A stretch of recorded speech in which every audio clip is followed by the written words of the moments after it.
Hi, Jennifer. Thank you for your response and your feedback. I really appreciate it and enjoyed listening to everything you had to say and some of the arguments that you made.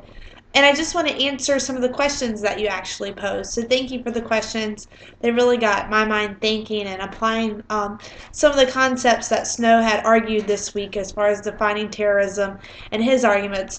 So your first question was, do you think Snow created an efficient definition for terrorism?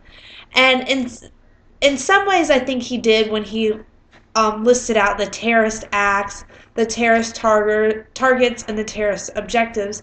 I think all those were right on, and they went closely related to all the other definitions of terrorism that we have seen, because he mentioned some prior to the book, and I had actually looked up other definitions and mentioned them in my post. So I think he was right on with that. But I think his argument that you don't have terrorism unless you have all three together. If you don't have three together, then it's simply not terrorism. And I don't think that whole statement is true, because I still feel as if you can have two of them and not have one. Like, you can have two of them and it still be considered terrorism. And that's where all these different definitions of terrorism kind of come into play, because he may think that we saw that some argued that you need all these things for terrorism, and then somebody said, well, no, you can have all these things for terrorism but not this thing.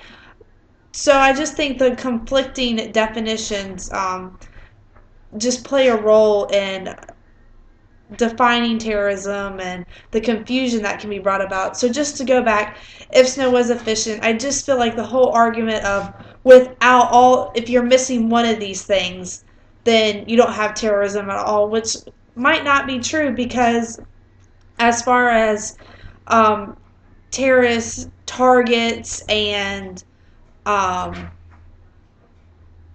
reasons for terrorism, you still have to have some of those. But he mentioned the killing of people and how hitting a target goes, closely similar. And in my opinion, I feel like you can hit a target that can be detrimental without killing anybody. For instance, if you hit, any military installations that are, if we have a military installation that's out in the middle of nowhere, and nobody really secures the place, it's just out there, then if you hit that, then maybe, yeah, you're not going to have anybody that dies from that, but that can still be considered an act of terrorism, because you directly target a military thing. Or I just feel like you can target something without killing somebody, and it can still be, considered an act of terrorism. So I just feel like you don't have to have all three of those. If you're missing one, it can still be considered terrorism. And then as far as your question about the bank robber versus the man hijacking the airplane, and it being political, I think one is political. The man hijacking the airplane, I think that's political, because I think he is doing so to create a message, pretty much, and to get this message out based on his beliefs and all that.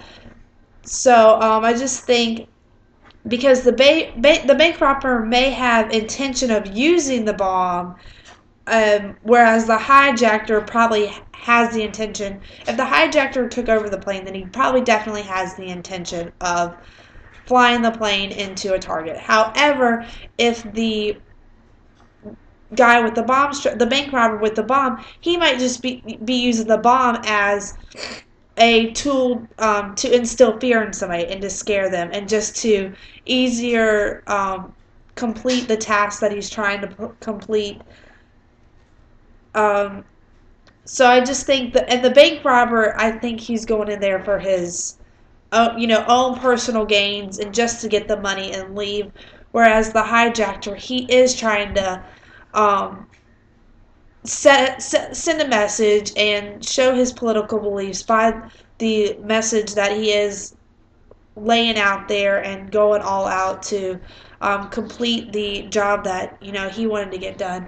So I hope this answered some of your question, and I think both of these ideas that you brought forth of the hijacker and the bank robber really demonstrates this idea of an unclear definition of terrorism and how it can be conflicting, because just like I argued in my post, I thought the bank robber really wasn't a terrorist and the hijacker was. So thanks for your post.